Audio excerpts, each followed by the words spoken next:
Shalom, chers amis, nous nous approchons de la fête de Hanouka, fête remarquable, fête vénérable, qui est d'ailleurs connue dans le monde entier, qui peut-être par une coïncidence, à cause de la proximité de la fête de Noël, est considérée comme le Noël des Juifs.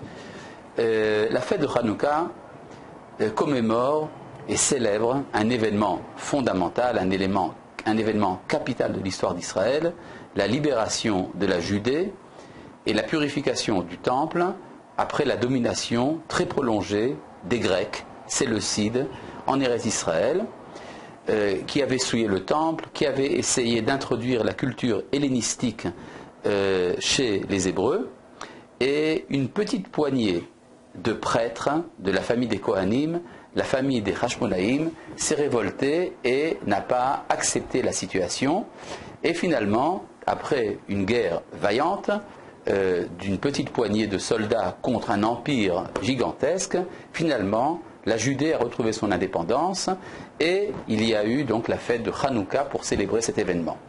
Associé à cela, également un petit miracle d'importance qui s'est produit dans le temple au moment de la libération, c'est qu'on n'avait pas trouvé de fiole d'huile en quantité suffisante pour allumer le candélabre du temple. Or, cette huile doit être pure. On ne se sert pas de n'importe quelle huile, il faut qu'elle soit pure. Et ça prend 8 jours pour en préparer. Et on a trouvé seulement une fiole avec de l'huile qui suffisait pour un seul jour. Et la fiole a suffi pour allumer pendant 8 jours. Donc, miracle, donc élément très important de la fête de Hanouka, qui est une fête de la lumière.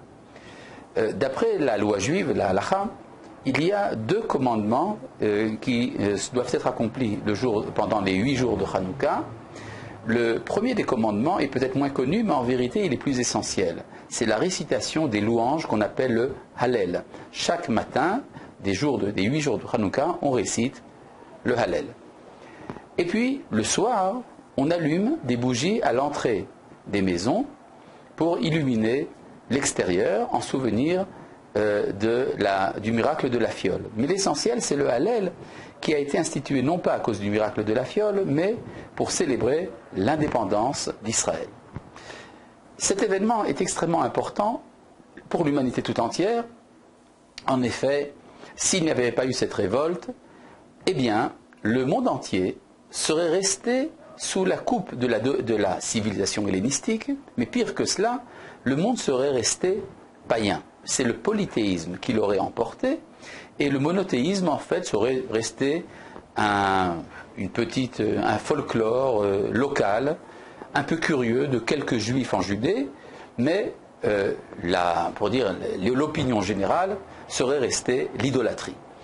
Et on ne peut pas ne pas remarquer, si on voit l'ensemble de l'histoire, que la victoire des Maccabées, ou des Hashmonaïm, comme on dit en hébreu, a été très importante pour faire avancer le monothéisme dans le monde. Aujourd'hui, le monothéisme est devenu la norme de la vie religieuse dans le monde entier. Entre autres, par le christianisme et par l'islam.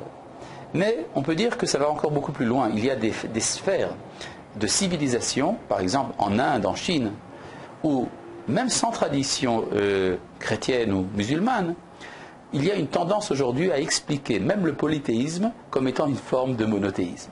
Et tout cela a commencé par le petit village de quelques irréductibles dans la région de Jérusalem qui ont décidé de ne pas accepter la domination non seulement des Grecs, mais de leur civilisation. On peut dire que la possibilité que j'ai aujourd'hui de vous parler, vous, nos amis noachides dans le monde entier, et que mes paroles aient un sens pour vous, tout cela a commencé grâce à cette petite poignée de prêtres de Modi'in à côté de Jérusalem. Et la lutte n'était pas une lutte facile, parce que nous avons lutté pendant notre histoire contre plusieurs empires, contre Pharaon, contre les Assyriens, contre les Babyloniens, contre les Perses, contre les Romains. Mais à chaque fois, il s'agissait surtout d'une lutte d'ordre politique. Tandis que lorsque nous avons lutté contre les Grecs, eh bien c'était une lutte d'ordre spirituel. C'était surtout un renversement du schéma de la civilisation dont il était question. Et nos sages ont été très loin dans l'interprétation de la Bible pour y chercher les sources de cet affrontement. Et nos sages ont trouvé cela dans le récit de la création du monde. En effet, vous connaissez le récit de la création du monde tel qu'en parle la Torah. Ça commence par un premier verset, Bereshit bara Elohim. Au début, Dieu a créé le ciel et la terre. Et puis après la description de Dieu a créé le ciel et la terre, la Torah nous dit qu'il y a eu un désordre. Ve'aretz hayta tohu vavu. La terre était désordre, elle était étourdissement, elle était obscurité au-dessus de l'abîme. Un souffle divin planait sur la surface de l'eau. Eh bien, c'est quoi ce désordre, cet étourdissement? Les rabbins ont dit que ça se traduit dans l'histoire par les empires qui ont bouleversé l'humanité. Et le premier des empires, les Babyloniens, correspondent à ce que la Torah appelle le tohu, c'est-à-dire le bouleversement.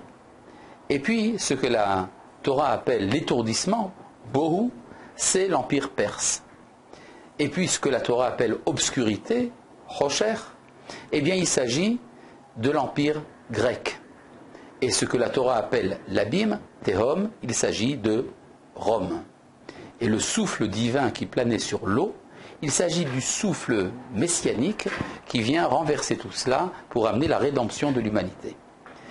Et là, je voudrais m'arrêter avec vous sur le troisième élément, obscurité. Nos maîtres ont dit, l'obscurité, c'est la Grèce. Cette opinion, cette interprétation peut paraître, à première vue, extrêmement obscurantiste. Comment, en effet, désigner en particulier la civilisation hellénistique comme étant l'obscurité, alors que ce sont les Grecs qui ont amené au monde la lumière. Ils ont amené la lumière de l'esthétique, la lumière de la philosophie, la lumière de la démocratie et la lumière de l'esprit scientifique. Tout cela nous vient des Grecs. Comment, après tout cela, après cette contribution extraordinaire des Grecs à l'humanité, nos rabbins ont pu dire la Grèce, c'est l'obscurité.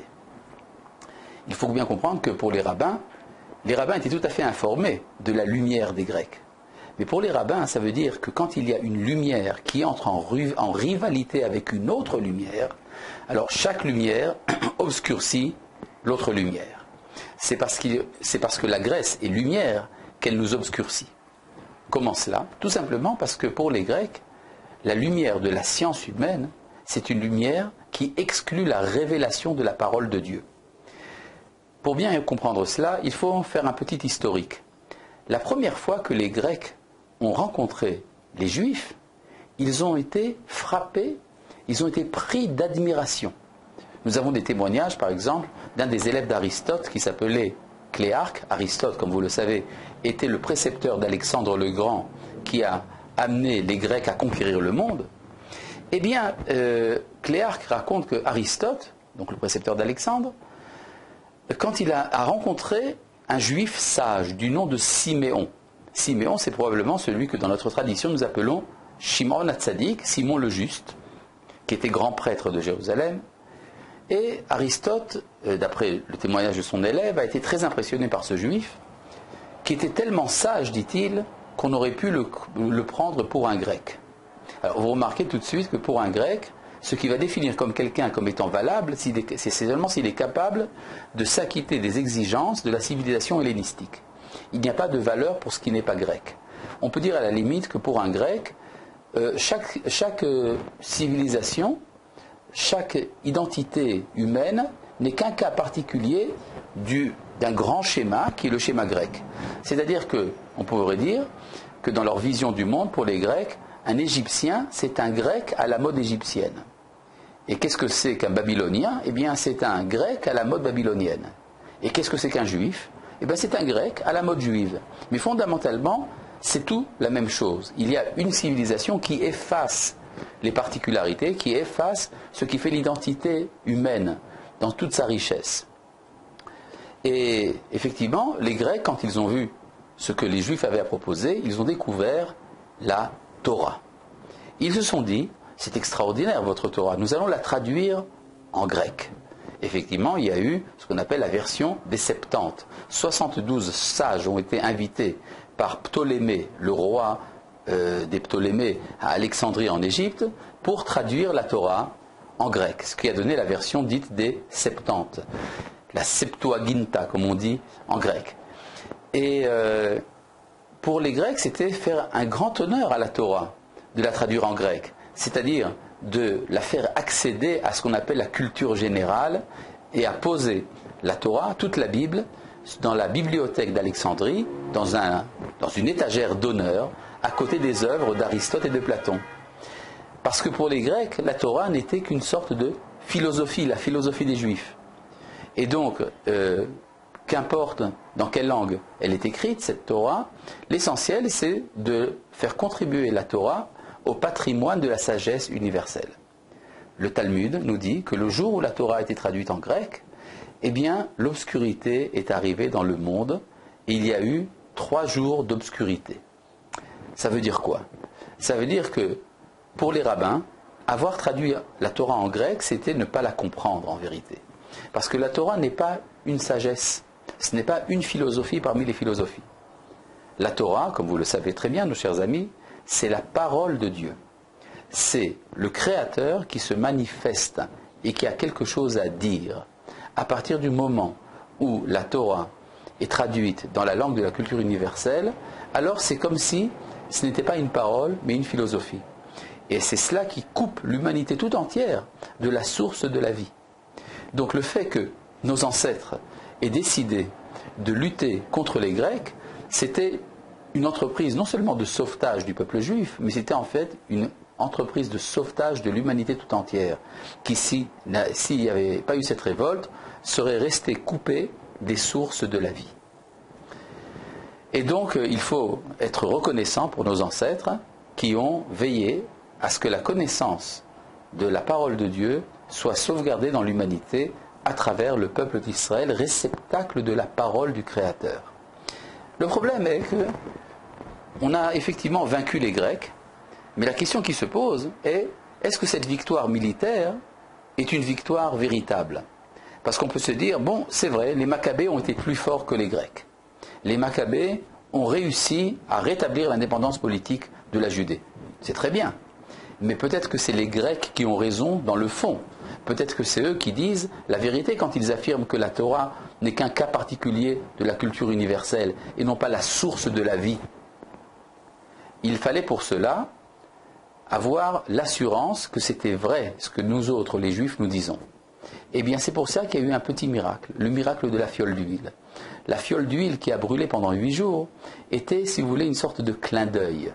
C'est comme si le Créateur du monde disait, c'est vrai, j'ai cessé de parler aux prophètes, mais je continue à résider en Israël. Je continue à résider dans le temple de Jérusalem et je vous le fais savoir par un petit clin d'œil, ce miracle de la toute petite fiole qui a duré 8 jours. Cette huile, l'huile du candélabre d'Israël, est restée dans sa pureté. C'est ça qui nous a donné l'assurance que nous avions raison, et c'est ça qui nous a permis, pendant 2000 ans d'exil, de continuer à subsister dans notre certitude intérieure que nous autres, les Juifs, nous avons quelque chose à transmettre à l'humanité, ce qui fait qu'aujourd'hui, nous pouvons nous parler. Je voudrais vous entretenir également d'une petite question, vous allez me dire qu'elle est futile, mais quand même qui a son importance. C'est la date de cette fête. La date de la fête de Hanouka, c'est le 25 du mois de Kislev. Effectivement, les Maccabées, quand ils ont fait l'inauguration du temple renouvelé, quand on a purifié le temple, ont décidé de fêter cela par la présentation de sacrifices spéciaux dans le temple de Jérusalem pendant 8 jours. Et ces 8 jours commencent le 25 du mois de Kislev. Mais pourquoi? Eh bien, la raison est écrite en toutes lettres dans le livre des Maccabées, c'est que 3 ans auparavant, jour pour jour, le 25 du mois de Kislev, le roi Antiochus Épiphane avait souillé le temple de Jérusalem en introduisant une statue de Zeus olympien dans le Saint des Saints et en présentant un porc sur l'autel de Jérusalem. C'était pour inaugurer son temple païen, son temple grec. Et 3 ans plus tard, les Maccabées ont réinauguré le temple de Jérusalem le 25 du mois de Kislev. Bon, vous allez me dire, c'est très joli, mais faisons rebondir la question. Pourquoi est-ce que Antiochus Épiphane, le roi séleucide, a-t-il décidé d'inaugurer son temple païen à Jérusalem le 25 Kislev? Eh bien pour cela, il faut revenir 200 ans en arrière. 200 ans auparavant, il y avait eu l'inauguration du temple de Jérusalem par les prophètes Haggai, Zecharia et Malachi, en français Haggé, Zacharie et Malachi. Et le prophète Haggai nous fait savoir que l'autel du temple de Jérusalem avait été achevé le 24 Kislev. C'est donc le 25 Kislev qu'on a commencé à rétablir les sacrifices dans le temple. Et donc, chaque année, les Juifs festoyaient le 25 du mois de Kislev pour fêter le rétablissement du culte de Jérusalem à l'époque du deuxième temple. Donc, Antiochus, découvrant que les Juifs font une fête d'inauguration, inauguration en hébreu, Hanouka, font une fête d'inauguration le 25 Kislev, décide d'inaugurer son temple païen le 25 Kislev, et le culte est rétabli par les Hashmonaïm également le 25 Kislev. Bon, tout cela est très joli, mais vous devenez tout de suite la question que ça fait à nouveau poser. Pourquoi est-ce que les prophètes nous ont dit d'inaugurer le deuxième temple le 25 Kislev? Eh bien la réponse est très simple, c'est que c'était la fête de la lumière. Or, le rétablissement du deuxième temple était pour les prophètes comme l'allumage d'une bougie dans un monde obscur. Parce que depuis la destruction du premier temple, le monde dans son ensemble est tombé dans l'obscurité. Un monde dans lequel il n'y a plus de révélation de Dieu est un monde obscur. Rétablir le culte de Jérusalem, c'était allumer des lumières dans l'obscurité. Or, le 25 du mois de Kislev, il y avait déjà une fête. Il y avait une fête de la lumière. Pourquoi une fête de la lumière? Tout simplement parce que il y a dans la Torah, et là ça va demander de faire un petit effort d'étude, il y a dans la Torah un commandement qui est d'amener les prémices au temple de Jérusalem. C'est quoi les prémices? Si vous avez un verger avec des arbres fruitiers, eh bien les premiers fruits de vos arbres, vous devez les amener au temple. C'est ce qu'on appelle les bikurim, en français les prémices. Et la date de l'année à partir de laquelle on peut amener les prémices, c'est la fête de Shavuot, la fête de la Pentecôte. C'est là qu'on amène les fruits, les premiers fruits à Jérusalem, mais pas toujours les fruits sont prêts pour la fête de Shavuot. Certains fruits n'apparaissent qu'aux alentours de la fête de Sukkot, quelques mois plus tard. Et certains fruits n'apparaissent qu'après la fête de Sukkot. Par exemple, l'olivier ne donne ses olives qu'après le début de l'hiver, dans la période actuelle. Et donc, on pouvait amener encore ces olives au temple jusqu'au 25 du mois de Kislev, qui est la fin de la récolte des olives. Une société agricole comme celle de nos ancêtres à l'époque du premier temple fêtait certainement l'engrangement des olives par une fête correspondant à la lumière, à l'allumage de l'huile, peut-être même des beignets, et peut-être même jouer avec une toupie, parce que comme c'est l'hiver et qu'on reste à la maison, qu'est-ce qu'on va faire le soir? On va jouer à la toupie. Donc on peut dire que certains éléments de la fête de Hanouka, cette fête de lumière, existaient bien avant la révolte des Maccabées.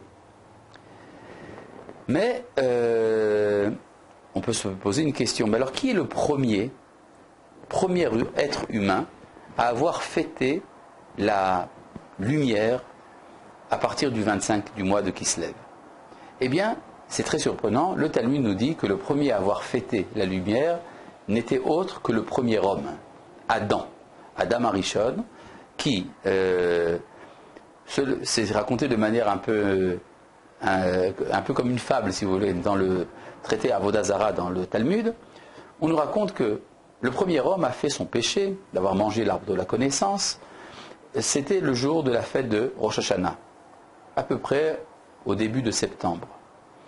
Et puis, après sa faute, quand il est renvoyé du jardin d'Éden, il se rend compte que l'obscurité commence à envahir le monde. Les jours se raccourcissent, la nuit s'allonge. Effrayé, il ne connaissait pas le phénomène, il s'imagine que l'obscurité va engloutir le monde à cause de son péché. Et alors, il fait 8 jours de jeûne et de prière en pleurant. Et puis arrive le solstice d'hiver, c'est-à-dire 21-22 décembre. Il se rend compte, après 2-3 jours, que la lumière commence à augmenter. Et c'est alors qu'il comprend que c'est un cycle naturel.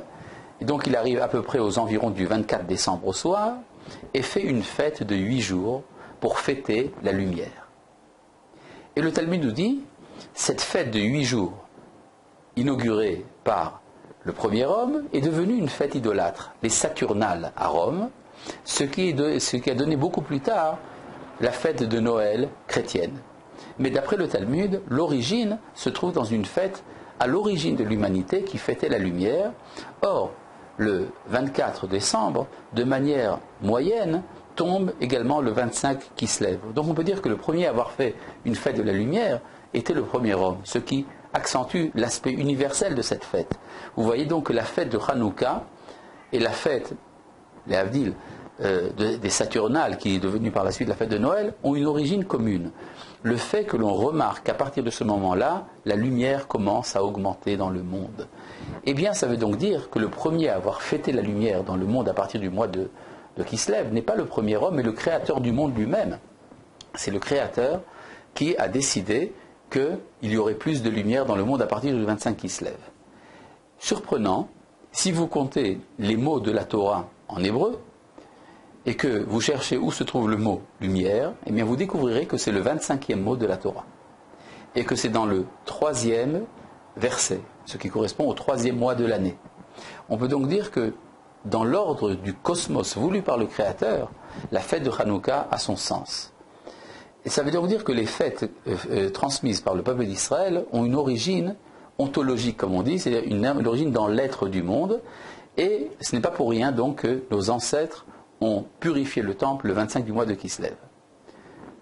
Remarque importante sur le plan historique. Le 25 Kislev de l'année 1917 au XXe siècle, c'est la première fois que le général anglais Allenby a dormi à Jérusalem après en avoir fait la conquête. C'est-à-dire que la fête de Hanouka a traversé l'histoire pour rétablir l'indépendance d'Israël. En effet, la conquête britannique de la Palestine de l'époque, c'était la première concrétisation de ce qu'on appelle la déclaration Balfour, cette déclaration qui a permis aux Anglais de recevoir le mandat sur la Palestine pour y fonder un foyer national juif. Eh bien, donc la fête de Hanouka transcende l'histoire depuis les origines, depuis la création de la lumière jusqu'à l'état d'Israël actuel et son message pour l'ensemble de l'humanité. Il y a dans la fête de Hanouka un motif très important, celui des lumières que l'on allume à l'entrée des maisons, à la porte de la maison. Et cette lumière est allumée au moment du coucher du soleil. Au moment du coucher du soleil, avec très peu d'huile, ça doit suffire pour une demi-heure seulement, avec n'importe quelle sorte d'huile et avec n'importe quelle sorte de mèche. Ce qui veut dire que ça peut même être une mauvaise huile qui va s'éteindre. Et puis ça arrive au moment de l'obscurité, et puis très rapidement ça s'éteint. On peut dire la fête de Hanouka, c'était la dernière illumination du peuple d'Israël avant son départ pour l'exil. L'exil est figuré par la nuit. Mais nous illuminons la nuit de l'exil parce que nous avons l'espérance que le monde entier un jour comprendra la parole qui passe à travers Israël et qui est différente dans sa nature de ce que la philosophie propose. La philosophie propose une connaissance extérieure de l'être, elle va définir les catégories dans lesquelles on peut comprendre quelque chose, mais elle ne touchera pas à l'essence même de l'être. Pour connaître l'essence de l'être, il faut entendre la parole du Créateur. Et cette invitation à entendre tous ensemble cette parole qui sort de Sion et de Jérusalem, eh bien, tout cela commence avec la fête de Hanouka et s'achève dans la perfection par votre collaboration, vous autres Noachides, à la connaissance de Dieu qui doit se répandre dans la terre tout entière pour le bonheur de l'ensemble de l'humanité.